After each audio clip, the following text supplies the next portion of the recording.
Okay, good morning, everybody. Well, good afternoon. Today we're on. If you're joining us from Spain, it's the afternoon. I don't know where in the world you are. Sorry for a couple of technical glitches. So we're a few minutes late starting, but we're here now.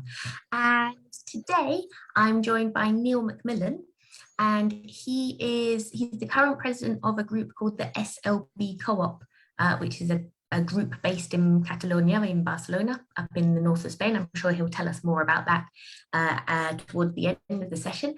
And he's going to be chatting to us about TBLT, which is task-based language teaching. And I have to admit, I'm a bit of a TBLT newbie. It's a term that I've heard a lot of. I think I've even possibly been to one of your webinars before, Neil, but it's never something that I've experimented with in class that I'm aware of. So I'm looking forward to finding out more about it as well. I am going to be taking part in some of the activities. So it's the first certificate. Hopefully I'll be able to do okay, but I haven't done it for quite some time. So I'm sure there'll be people watching who can help me if I've got any questions. Okay, if you do have any questions, pop them in the chat. And without further ado, I'll hand over to Neil. Thanks very much, Teresa. I'm thinking it can't have been a very good webinar that you saw if you didn't take up any. We didn't inspire you, so hopefully today we can inspire people to take up a task-based approach. So I will assume that people have got only a rough idea of what TBLT is, and just to say that today's talk is a little bit unusual because we don't often consider a task-based approach to exam preparation. But when I explain why that is, then hopefully maybe some idea of what TBLT is about will emerge. But yeah, Teresa, please interrupt me if I'm going too fast or if there's something that needs clarification, because I talk about this all the time. So just to follow up on the introduction, the co-op that we're a part of, we are involved in some European project at the moment to design a task-based course for the vocational training sector. So we are involved with TBLT in the practical level. We run a training course for teachers, an online course. We've got one starting in January, which I'll mention again at the end. So we're involved in the teacher preparation or teacher education side of it too. And I'm slightly involved, although I'm not an academic, I'm slightly involved in the academic side as well, because I also teach at the Catalan Open University, and there's a master's there on, I think it's technology-mediated language teaching. So it's not just TBLT, but it's about how language learning is increasingly facilitated through technological devices. And on that master's, people study a bit of CLIL, they do other stuff, and I teach on the TBLT module. So yeah, so I will try to bear in mind that for some people it's a new concept. Maybe we start by looking at syllabus types, because let me start the presentation. Hopefully you can all see the slides. We can divide language syllabuses into two broad types, synthetic and analytic. All right, so here's the first bit of jargon for today. This is from articles by Wilkins from the 70s, so this goes back quite a long way, and the concept was updated by Mike Long with Crooks in the 90s. Now, Mike Long is one of the most important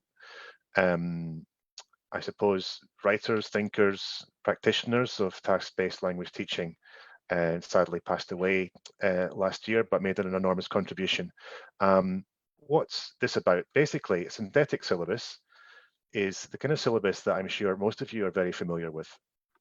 It chops up the L2 or the second language or the target language into discrete or separate items.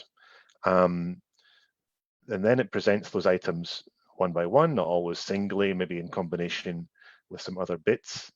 And it's called a synthetic syllabus because the expectation is that learners study these items and they synthesize, they put them all together in order to use them for communication.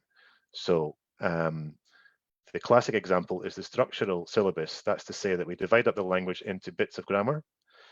We study first a bit of present simple, a bit of present continuous, then maybe some past simple, all the verb tenses individually, and then we expect learners to kind of then pick these up and use them communicatively. Functional syllabus is very similar, but it uses functions like, I don't know, maybe apologizing, or what else could a function be? Ordering something, asking for information. And that's how the syllabus is divided up. And the lexical syllabus divides the language up into phrases or chunks. But the idea is that in all these cases, the language is divided up and presented to students in a kind of linear fashion. On the other hand, an analytic syllabus is one in which the language that students are trying to acquire is treated holistically. It's not chopped up into bits in this way. The learner engages with natural language data. That's to say the learner is exposed to natural, maybe not authentic always, but natural examples of how language is used. And from that, they analyze the system, not always consciously, but by picking it up in the way that a child does. They work out the system for themselves, they work out the rules more or less for themselves, and then they are able to use the language. So examples of an analytic syllabus would include task-based syllabus, but also dogma that some of you might be familiar with, which is, I suppose, a conversation-driven way of picking up a language. You learn the language through conversation, and that's the approach that's taken by Scott Thornbury and Luke Meddings. And then CLIL would be learning language through studying other subjects, like you study another subject, for example, in Spanish, and you start to pick up Spanish through your study of the subject. Now, this is a kind of very broad division. What are the problems with synthetic syllabus? That we know that learners don't always learn these little bits in the order that we want them to. Students are still struggling to form questions in the present simple, and we want to push them on to the past simple. And it seems that learners do not accumulate bits of language in this way. It's not easy for them to synthesize it, and they're not always ready to learn what we are teaching them according to the course books. The problem with analytic syllabus is that if we take it, the purely analytic syllabus would be I guess, immersion, that you throw somebody into an environment and they're expected to pick up the language. Obviously, they don't pick it up perfectly. You know, they can work out a lot of things for themselves, but they're not like children, little children. Adults need a little bit of help. So an analytic syllabus is greatly supported by a little bit of teaching, of feedback from the teacher, of helping them say things better, more accurately, or with a greater range of language. And that's how a task-based syllabus works. Instead of breaking the language up into bits of grammar, we identify tasks the students need to do.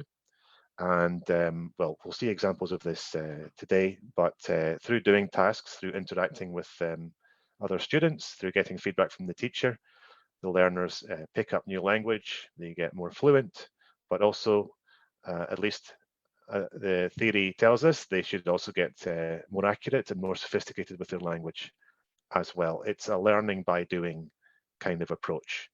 So that's how task-based language teaching works very broadly.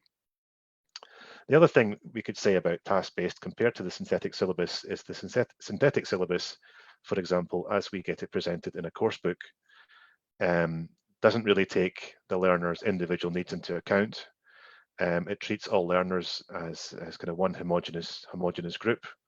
And a task-based syllabus, at least with Michael Long's version, starts with a needs analysis where we try to identify what the students need to do with the language.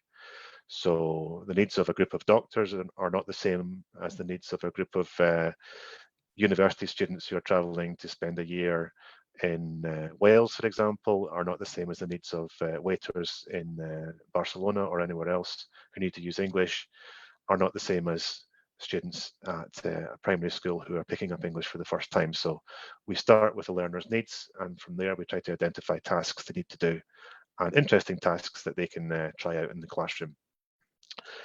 So the question is, Cambridge exam preparation, is it generally synthetic or analytic? So when we get these books to help students prepare for first certificate, for advanced, for proficiency, when we look at use of English side of it, I'm going to assume that most of you know what we're talking about here. These parts of Cambridge exams in which students have to transform sentences, they have to fill gaps in these things. This seems to require a synthetic approach. In other words, we teach students rules. For example, the classic one, after a preposition, if it's a verb, it has to have ing. We teach them rules about passive voice and all this kind of stuff.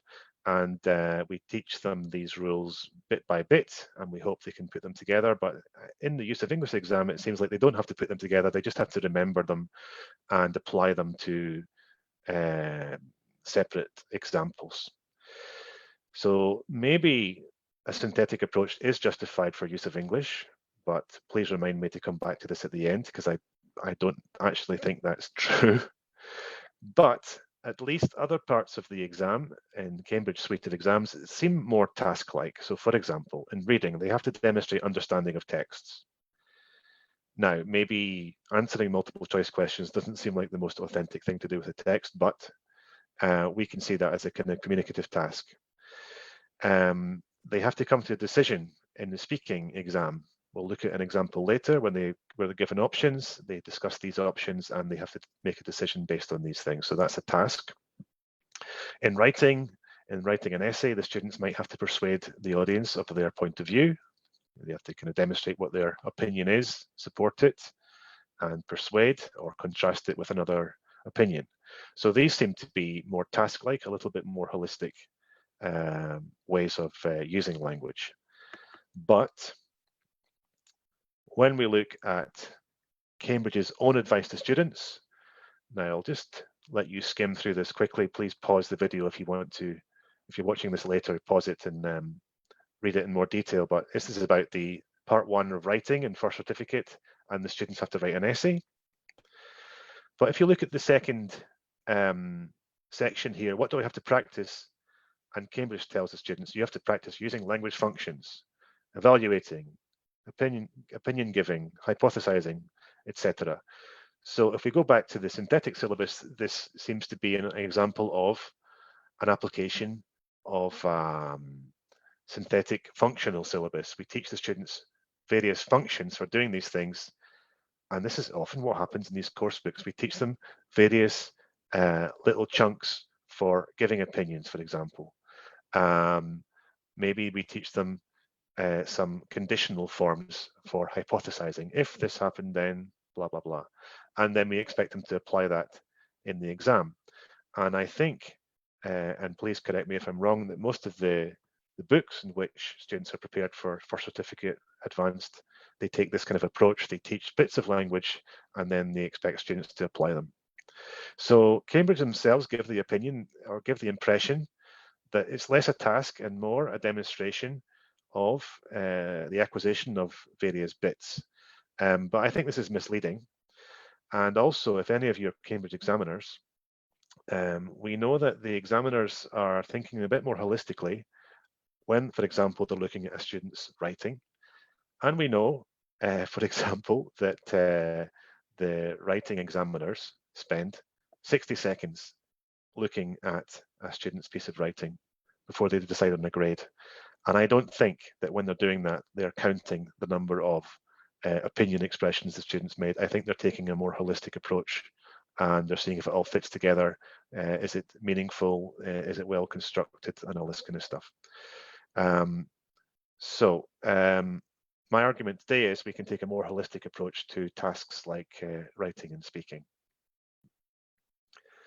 So maybe Teresa will ask you to come in here. Here's writing task from Cambridge First, and it's part 1. So students have to write an essay. I'll let you just have a look at the task and think about maybe students who are not quite ready for the exam. They're maybe a very low B2 or a high B1. They need a lot of preparation. What kind of trouble or what help do they need with writing tasks like this?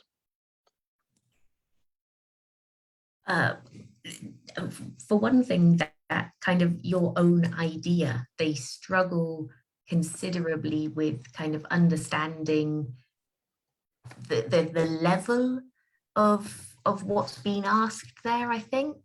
They sometimes come up with quite random suggestions for Yeah, that final part, or just write one sentence. So, you know, they'll dedicate more paragraphs to transport to rivers and seas, and then just go, oh, and also we need to think about this, and then get to their conclusion. yeah, yeah. So they struggle with content. What else do they struggle with? Maybe they struggle with how does an essay look? What's it supposed to look like? How is it structured? Maybe. And they're going to struggle a little bit with some, I suppose, some topic-specific vocabulary, right? At that level, they're needing examples of expressions to use, maybe that relate to environmental problems in this case. So that can be an issue as well. Yeah. But so sorry, we've had a no, couple sorry, of go on, comments. please. Kelly says not having a clear stance to begin with and not being able to brainstorm. And Rachel says organization, like you say, maybe writing their opinion solution in the introduction. Sorry, what was the last thing you said? Writing their opinions?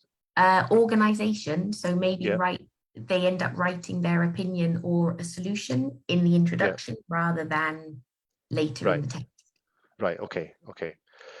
So the other thing is that sometimes students ask, you know, how am I judged when I write this? And you go, oh, okay, and you bring out the Cambridge Handbook for Teachers, which is where this example is from, and you point them to these. I think there are 4 categories in which they're graded, if I'm not mistaken. So there is content, there is this thing called communicative achievement, there's organization, and there's language, right, which encompasses the grammar and vocabulary. And these are the 4 things that they're graded on. But it kind of, in a way, comes back to this, how, you know, it's very difficult to explain to students how they score highly in each of these things, right? It becomes this kind of synthetic exercise again, where you're breaking it into little bits and saying, well, to get high mark in language, you need to use a few conditionals. Try and use some modal verbs. Try and use some chunks to explain your opinion that we've studied in class. And it becomes an exercise which I've seen. I don't know, Teresa, if you've ever seen this, but I have some students who also study at school, and they sometimes ask me to help with their homework, which I suppose is not very ethical, but I try not to do their homework for them. But sometimes their homework is write a text about this topic, include 6 modal verbs in your answer. So this is very much a synthetic approach, and the communicative objectives of texts like this are kind of forgotten. So where I propose that we start with a task-based approach, and this is for our students' benefit, I think, is to try to translate these kind of tasks into communicative objectives. That's to say, objectives which are based on the meaning rather than on the particular forms that have to be used. So what do I mean? Let's see if we can identify some communicative objectives for this task. For example, using the conventions of an essay. So there's something I think which incorporates the form and structure that we want them to use. You need to inform the reader, and first we ask who the reader is. And with these essays, quite often it's a teacher or it's some kind of person in authority. We have to inform that person about some environmental problems relating to these topics, and then get them to think about which other topic do they want to include in their essay. Then we have to give opinions about these problems, whether they can be solved or not. And if they can be solved, we have to say how we think they can be solved. And if they cannot, we have to try to explain why not. Okay, sorry, we'll go back. So I think that gives students a far clearer idea of what they're trying to achieve here. And I think if they hit these points and crucially, they use the conventions of an essay, then they're going to score highly enough in these categories of content, communicative achievement, organization, and language. Okay, so it takes them away from this bitty approach, and hopefully it's focusing them on producing something meaningful, something informative, in which the opinions are discussed, but which is done in a particular format, which is the essay format. And also, just Go on. jumping in, I think that this would really help students when they're progressing from Cambridge B1 to B2, because if it hasn't changed, one of the B1 texts, it's a much shorter text, but it has kind of 3 functional ideas, like apologize for this, explain why, and suggest. And so, moving from that to this, if you're supporting students who are going from one level to the next, would really help them developing these longer texts, I think. Good. Yeah, that makes a lot of sense as well. And then hopefully, if they're clear on what they have to produce, then I think they're going to be less focused on maybe counting the number of certain structures they have to put in. Hopefully, these structures will naturally emerge as they try to meet these objectives. That's the idea anyway. But where do we get the language from? How do we get them ready to write something like this? Some people have mentioned here they need to be able to generate ideas. They need some idea of structure, etc. So the second thing I want to look at is how we provide students with models with rich input to give them the language that they need to use to do well in this exam. So task-based language teaching is sometimes characterized by having students doing tasks using the linguistic resources they already have. That's to say, there's a kind of assumption that you don't go in and pre-teach a lot of vocabulary that you then expect them to use, that you let them use what they've got, and through interaction with other students and with the teacher, they pick up new stuff.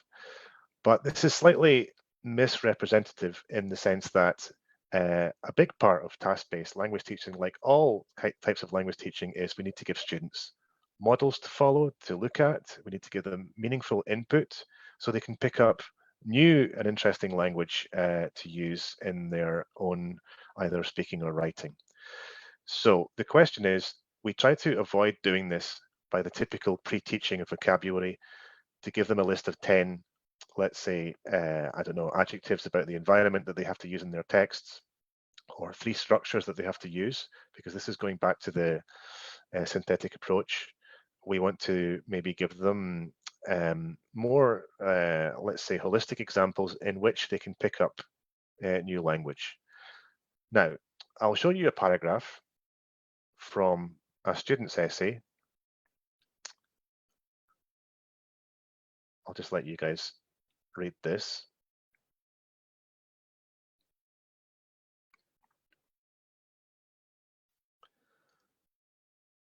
So this is taken from one of the examples in the Cambridge Handbook for Teachers to answer the same question that we looked at before. So this is just the introductory paragraph. Obviously, we can't really look at the whole thing now. It would take too long to read through it, but just looking at this introductory paragraph, if we present this to students without, let's say again, high B1, low B2 students, without pre-teaching vocabulary, without, first of all, giving them a list of things, are there any particular bits of vocabulary here they might have trouble with? I mean, it depends where they're from, of course. But Teresa, you're used to Spanish-speaking students. Is there anything here that you think maybe they would want to know? Maybe struggle. They might understand it through the context, but struggle, I mean, it's not a word that they really use much. Right. Yeah. So struggle, but other words that maybe would pose problems for other students, like consequence, uh, seems quite a high level word. Maybe for Spanish speaking students, it wouldn't be an issue. So this very much depends on where your students are from, what their first language is. But yeah, struggle is a good example. Now, the question is, we don't want to simplify these texts because then we get rid of the rich vocabulary, right? We don't want to necessarily pre-teach vocabulary before they read the text because that's getting back to this kind of bitty approach. So one of the things we can do with these models that we find, and we'll talk in a minute about where we find the models. This is just one from the Cambridge Handbook, is that we can add to them. So we elaborate the input rather than simplify it. And what does that mean? Here's the same paragraph, but elaborated. So I'll let you have a quick look, and then we'll comment a little bit on it.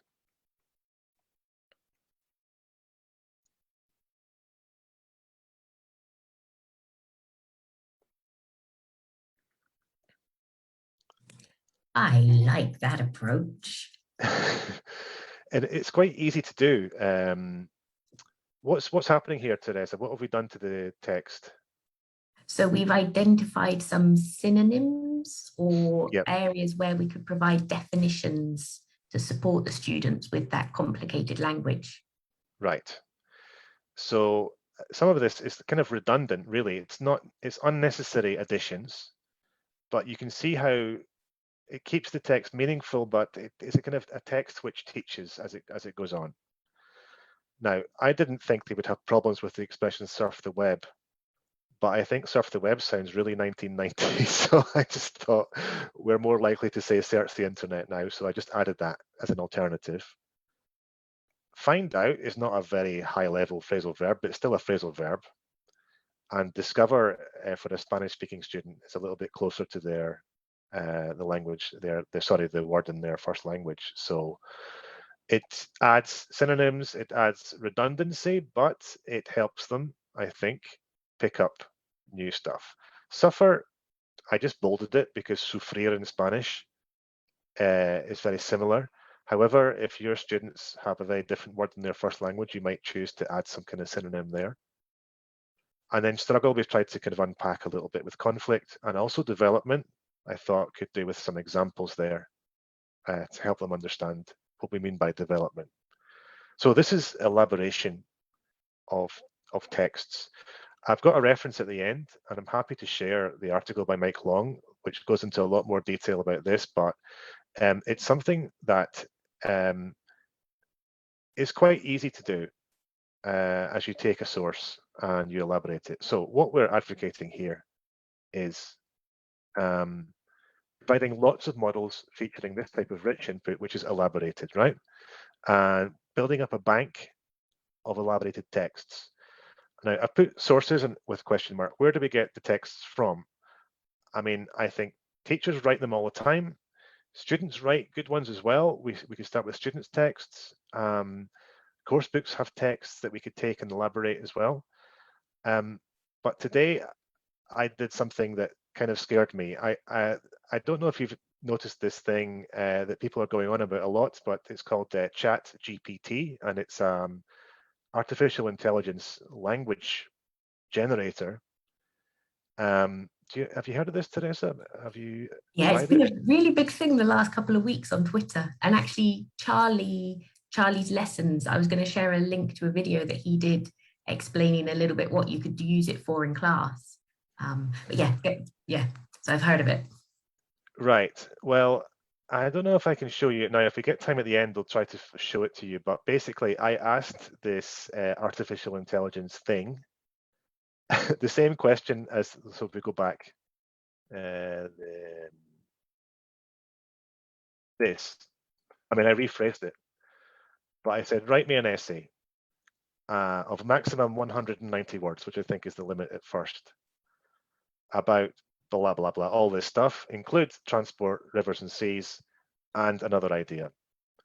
And it produced this unbelievably good essay that was beautifully structured, beautifully written. I mean, It was not original. It's not capable of the original stuff. And this is where it failed. It did not include another idea because it has no ideas of its own. It just does what you tell it to. But this chat GPT thing, which is open to everyone, you just have to give it your email and you can try asking it all sorts of questions, could be a way of generating essays that you then go and elaborate on and you add stuff to help your students process them and understand them. I read another thing today on Twitter where somebody was saying that, you know, when it gets to essays about literature, for example, it's not very good at doing that. But when it's about kind of generic topics like the environment, like debates, I don't know, the typical debates about prison versus community service, I don't know. It's very, very good at writing that kind of, let's say, first advanced level, or with the English exam system, maybe kind of GCSE type level essay. It's scary. It opens a whole can of worms, but we're not going to go into that right now, right? But anyway, it's a possible source of these essays. So yeah, sources. We want to expose students to multiple examples of these enriched texts, if you like, showing them both the content, the typical topics, and the form, how they're put together. Another thing we get from research is the value of multimodal input. That's to say, have students read and listen to the text at the same time. There's a lot of work now about the value of subtitles, for example, with watching a series. And if students are hearing stuff as they're reading it, it helps them pick up on a lot of new language. So that's something worth trying too, is to create audio recordings or have people read them out as they're reading them as well. But then to do something meaningful with the texts, right? To facilitate meaningful discussions about the content of the texts. So students are using the language. And also when the teacher comes in, or even peers who are a slightly higher level, they can provide on-the-spot kind of corrective feedback and elaboration, but implicitly. Now, of course, there's a lot of value, as you know, to delayed correction, that you have students discuss a text, for example, and then later on you say, well, you could have said this, but there's also a lot of value to trying to do it on the spot if you can, to intervene, but not to do it in an explicit way, but implicitly. So an example of this is maybe a student says something like this: there's a big conflict between governments and companies on these problems. And you would respond something like, yes, there's a real struggle. Okay, so they've seen the word struggle, they've used the word conflict, but you're reminding them that struggle is there. They've used the word problems, but they've seen the word issues. So you're reminding them that issues can be used here. Which issues are problems? Which issues do they struggle over the most? So by this type of feedback, it's corrective feedback, but it's kind of implicit. It's done at the point of need, as I think Scott Thornbury says, teaching at the point of need, when the students kind of need this language, and it's kind of embedded into communication. So this is one of the ideas of TBLT, and it's called focus on form, but it's to correct students or give them new language or more appropriate language when there's a need for it and when they need to use it, rather than before they need to use it, or rather than later on when they've already used it. So this is another technique that you can try. Okay. Just before we go on, we had Sure. a question Yep. about the elaborated paragraph. Yep. Rachel asks, is it a model intro which you would show learners after they've done the task or before? I would advocate with students who are not ready for the exam yet that you do it before, that we show them lots of input beforehand. We get them to do things with that input until they're ready to start writing their own texts. However, if you've got these kind of intensive courses where students are already at a good level and they need the exam practice, then maybe you're not going to spend a lot of time on the input side of things. You're going to get them to do it. And then perhaps you could show them models afterwards. So I would say it really depends on how ready your students are. I think it depends on how much input your students need at that point, if that makes sense. Yep. And I mean, I guess another way that you could use like an elaborated text like that is for them to look through and perhaps choose which would be the most appropriate. So like you said about surf the web, search the internet, like in an essay, Exactly. or be more likely to use search the internet, aside from the fact that it's a really 90s phrase. Exactly. Well, surf the web is the one I thought was quite 90s. I don't know if people say that anymore. I've got a friend who says that she reads the internet, which I think is quite a nice way of doing it, of saying it. But you know what I mean. It's a matter of, I don't think people are going to be punished for saying surfing the web, but it's a way of exposing students to maybe more authentic language or more frequently used language by giving them these options. And it could be, yeah, as you say, a nice discussion point afterwards that they could talk about which phrases they think are more appropriate for the task. With productive tasks, it's very hard to dictate. They must use specific things. They can still achieve the task without using everything that you've pre-planned, and that is the beauty of taking a task-based approach, because we're not expecting them to regurgitate stuff we've taught them before. We're giving them options, and we're hoping that they're going to pick up on ideas over time through repeated exposure until they're ready to use that language themselves. Okay. Okay. So the last thing so we've talked about two things. First of all, the simple idea of just setting kind of clear communicative objectives to these tasks in the exam to help students understand what they need to achieve, what would make for a successful essay, for example. The second thing is we want to expose students, especially students who are not quite ready for the exam yet, they need quite a lot of preparation, expose students to rich input. And by rich, we're saying not simplified, and we're trying to say elaborated input that helps them pick up new language and relevant language. And the last thing that I think is a good strategy to use in exam preparation is about task complexity. So this is a quote from Michael Long, that in TBLT, a syllabus is made up of sequences of pedagogic tasks. By pedagogic task, he simply means a task that's done in a classroom rather than a real life task. For Michael Long, tasks have a real life significance. They're the things that we do every day. Writing an email to somebody is a task.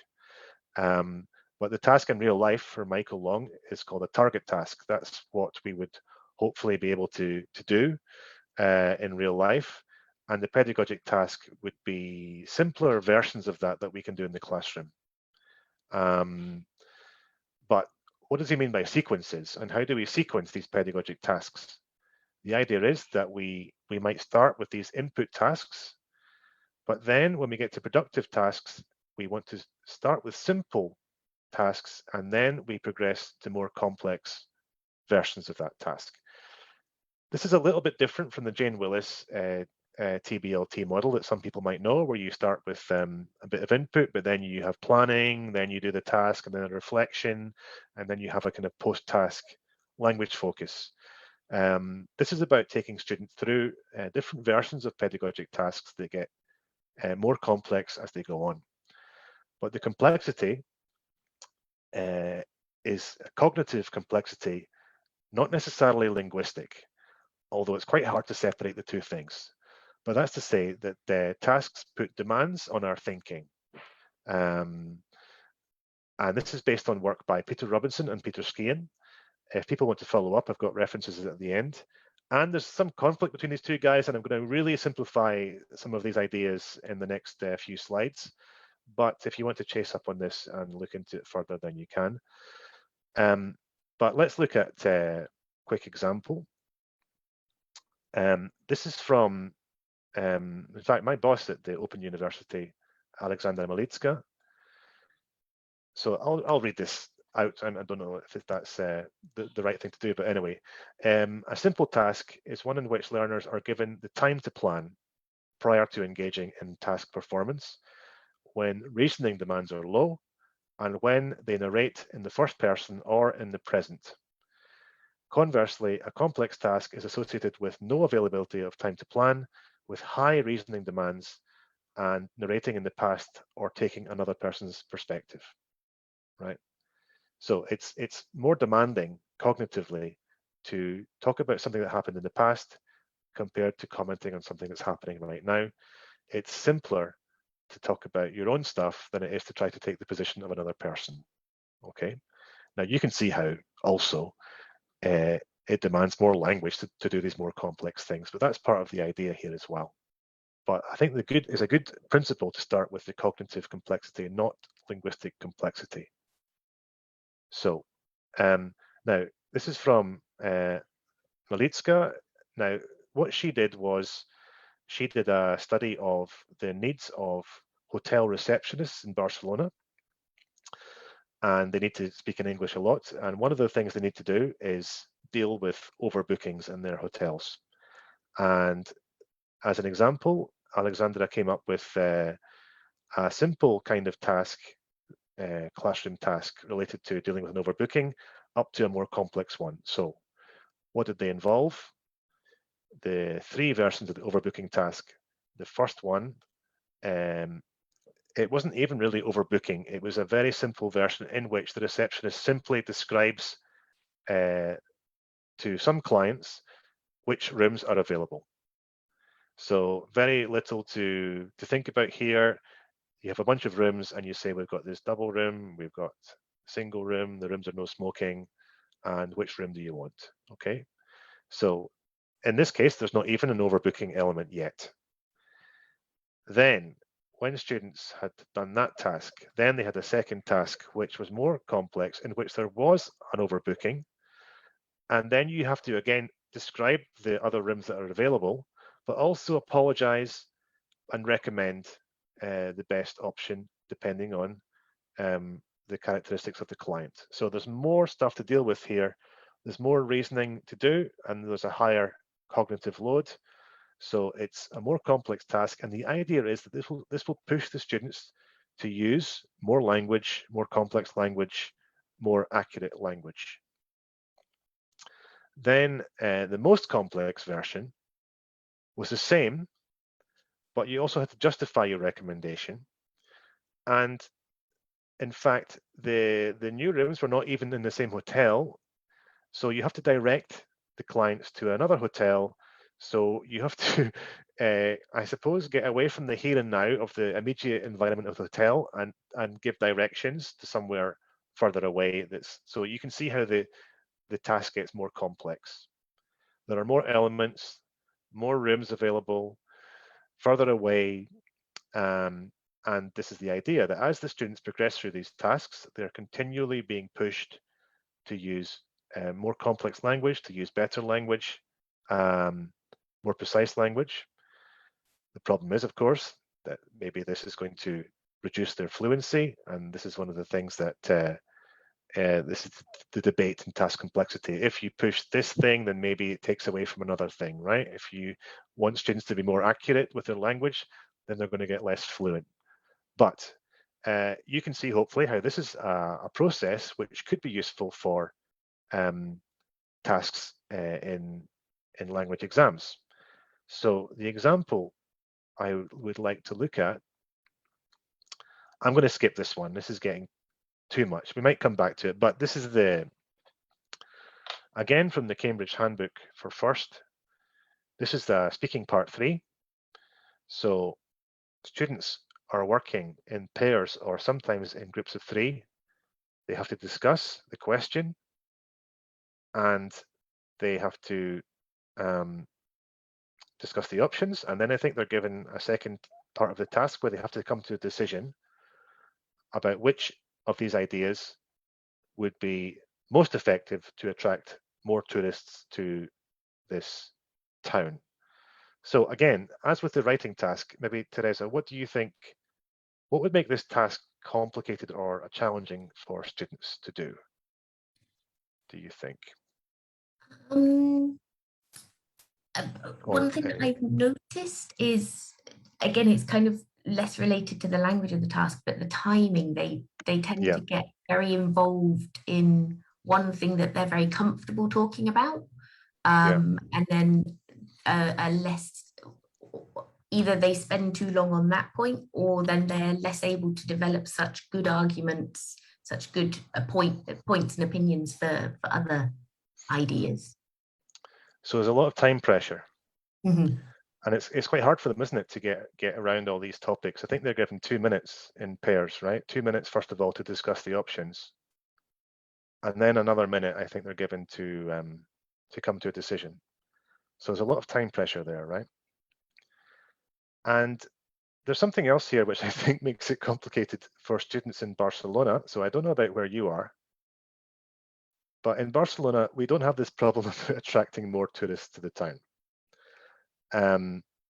It's almost the opposite. You get a lot of students get very enthusiastic about how we have too many tourists in Barcelona, about how the city has changed a lot because of tourism and not always for the good. And they're very keen. It's a very familiar topic to them.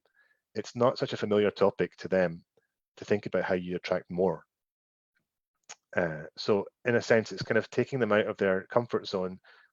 It's asking them to take the perspective of somebody else in a different environment where they want to attract tourists.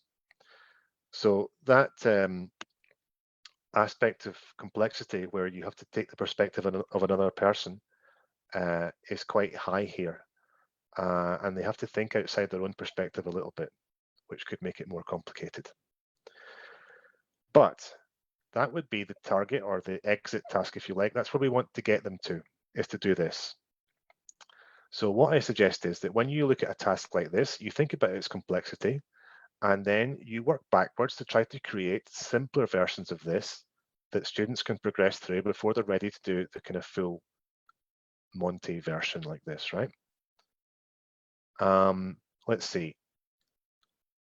Let's think about how we might sequence this. So first of all, as with the writing task, we try to identify communicative objectives. So what I came up with here, you might come up with different ones, is basically we want students to be able to discuss all or most of, I think sometimes it's too hard to get all of them in, but they have to kind of try to discuss all of the options, or as many as they can, in the first part of the task. This is key.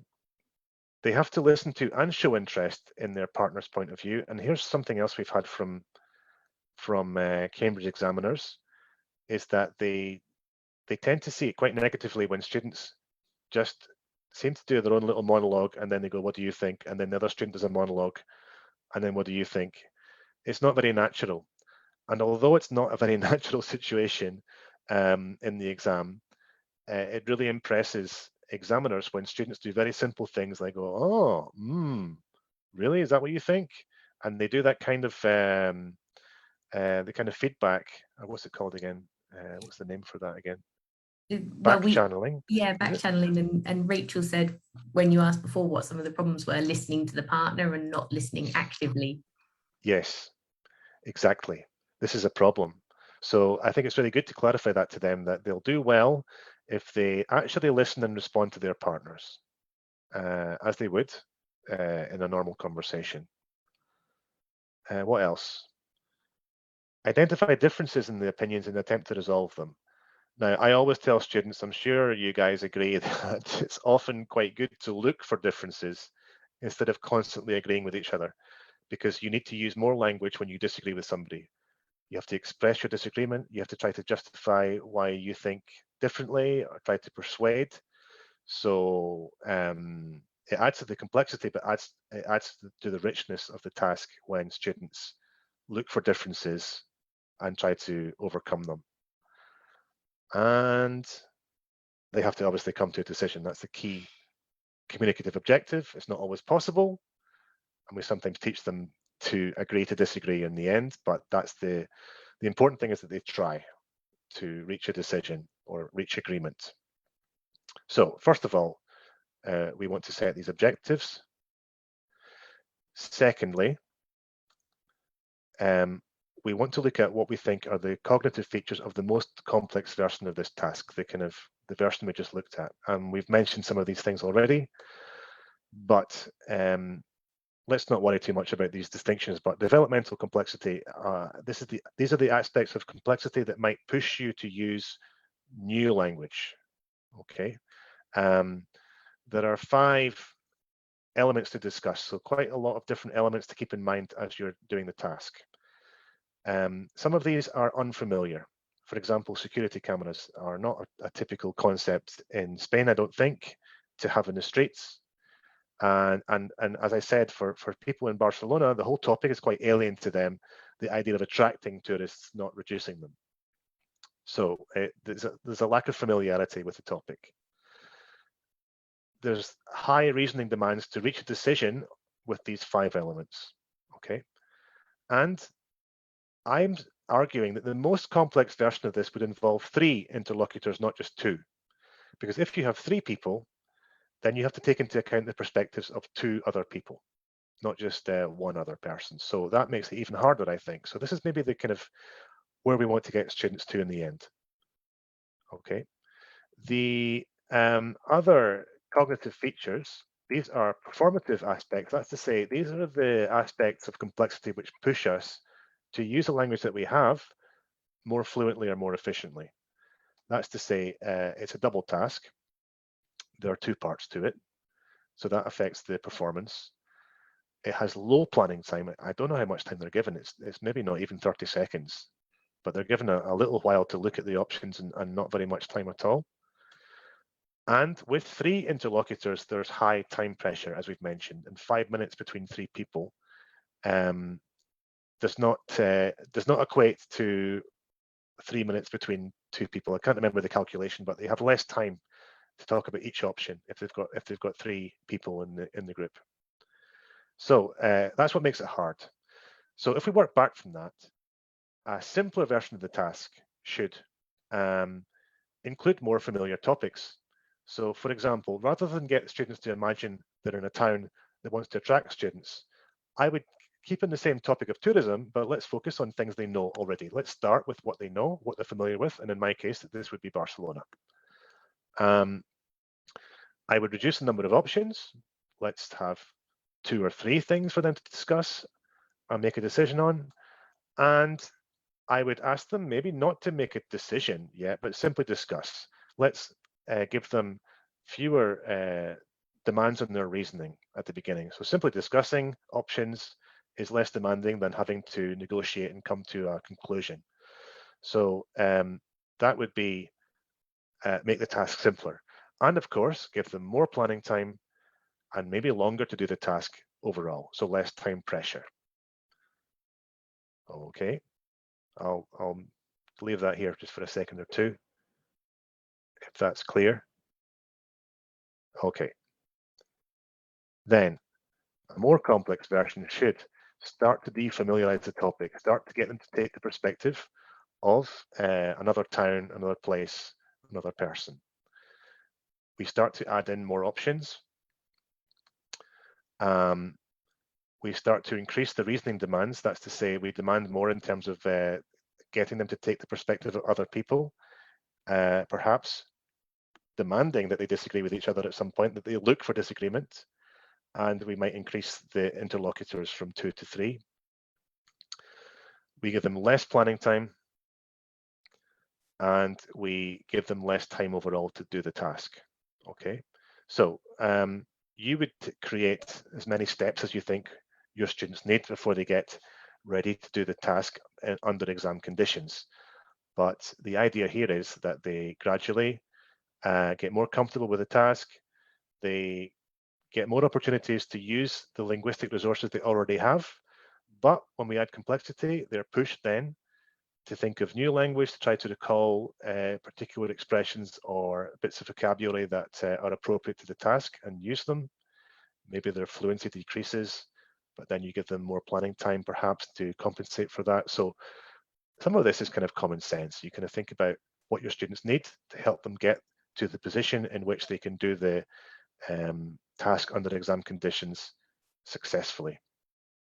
And okay. is is the aim of this as well that when you're doing these stages increasing in complexity, are you also including feedback between stages so that they're focusing on the language, or would you not do that?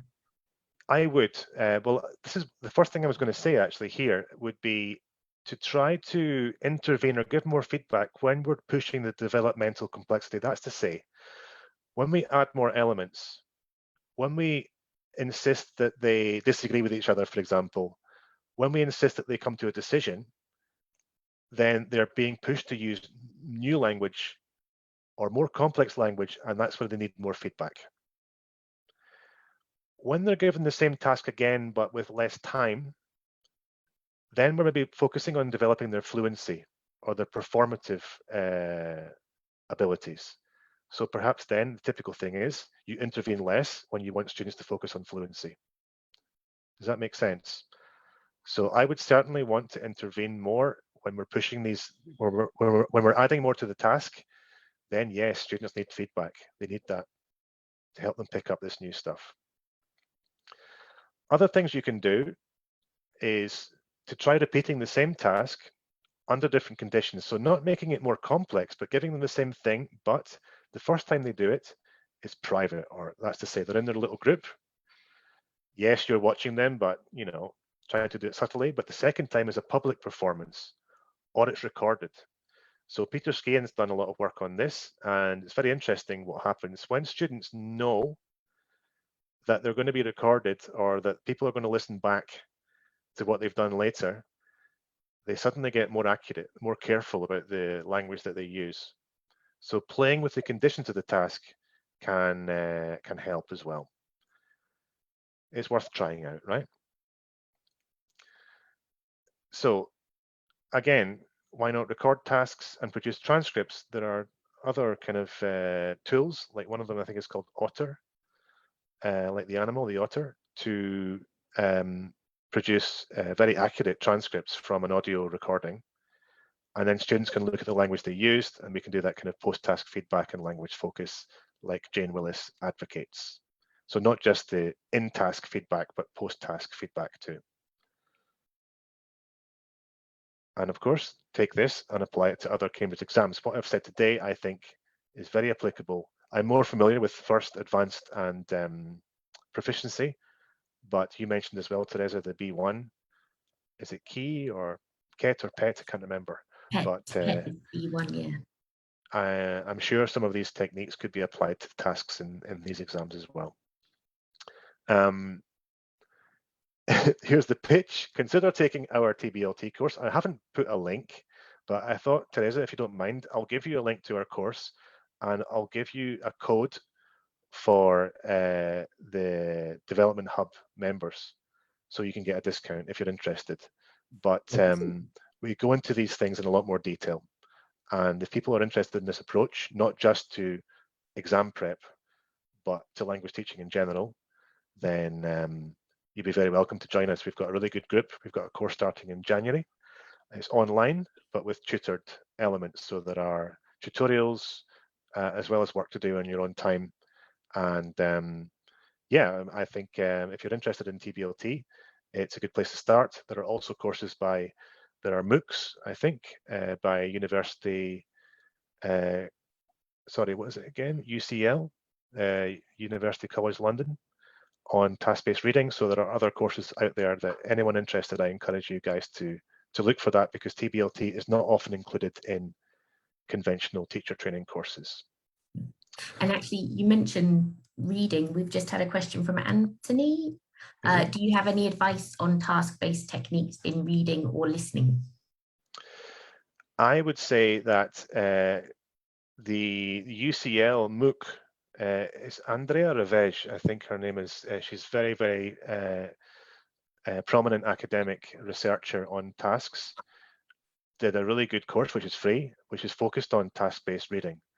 But reading and listening tasks, I mean, think about what people do with information that they read in real life. If you think about academic English, for example, why do people need to read texts?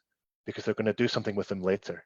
They're going to write an essay about them. They're going to give a little presentation summarizing the ideas of the text. They're going to have a debate in the class or discussion on the key ideas from a text. So I think with reading and listening, you think about what people do with texts in real life, and it's not usually to answer multiple choice questions, but perhaps to produce something or to apply something they've learned from it, make a poster about it. I mean, it really depends on the needs of your students. Awesome. Great. Well, we haven't had any other questions come in. If anybody's watching on catch up and you do have a question, feel free to drop it in the chat. I should clarify as well, I am a fan of TBLT, but I haven't been teaching for the last few years, which is why I haven't managed to put anything into practice. So it wasn't that you didn't inspire me with the other one.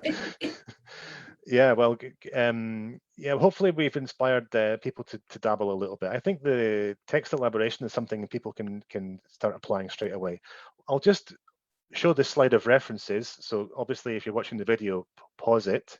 But if you look at, for example, the second text there, Michael Long, on optimal input, this is the key article where he shows how you can elaborate text with many more examples than I gave. And I'd be happy to share a copy if anyone would like it. But anyway, feel free to pause and look for these. The first book there, Michael Long's Second Language Acquisition and Task-Based Language Teaching, is a really in-depth, really thorough look at TBLT. And if anyone was going to buy a book on TBLT, that's the one I would recommend. Fantastic. Some great recommendations there. Awesome. Well, thank you so much, Neil, for coming along today, and good luck with the course. So it starts on the 23rd of January. I think so, yeah. We've got a kind of little couple of weeks after Three Kings Day in Spain where people can start orientating themselves to what's happening in the course. So there's plenty of time to get ready, but it's a course which it goes over quite a few months. We know teachers are time poor, so we don't expect teachers to put in more than a few hours a week. So it's chino chano, as they say in Spain, a little bit at a time. And what we hope is that the course prepares people to apply TBLT in their own context. So we ask people to use their own teaching context to think about the needs of their students, to start designing task-based syllabus, to start designing tasks, basically. So that's what we want to be able to do, to prepare teachers to apply TBLT in their own contexts. I mean, obviously you talked a little bit at the beginning about the synthetic and analytic syllabuses, and a lot of course books tend towards the synthetic. Anthony asks, how do you rate Cutting Edge third edition for TBLT? Are there better course books in your opinion? I think Cutting Edge is interesting. Sometimes we use the expression task-supported language teaching, not task-based, and that's to say that there's still an element of this kind of pre-teaching of stuff, or of expecting students to use specific structures. But I would say it's been a long time since I used Cutting Edge, so I don't know the new editions, but they do have interesting tasks in them. The problem is that they're not necessarily based on students' real needs. However, maybe sometimes in a general English classroom, it's quite hard to determine specific needs. I would also say that most course books now have tasks in them. And one of the options that you can try is simply to find the communicative task in a unit and think about starting there rather than starting with the pre-teaching of language and all the other stuff, and see what happens. Another thing that people sometimes find useful is this, we know this test, teach, test model. There's a version of that we could call task, teach, task. It's like, give the students the task, see how they do it under their own steam without much help. Then in the middle, try to see how they did it, see if you can feed them anything useful, and then give them another try. So task repetition in different conditions with a bit of help in between can be a nice way to go. And that's something you can pick up and do with some of the tasks that you typically find in course books. Awesome, great advice. Well, there's been no more other questions, so I'm going to leave it there for today. Thank you again, Neil, for coming along. This has been our last webinar of 2022, and we'll be back on the 12th of January with the next webinar, and we'll have a couple of coffee breaks in between then and now, between now and then. So yeah, thanks again, Neil, for coming along. Have a great afternoon, great day, everyone, and we'll see you around. Thanks very much for having me. Cheers.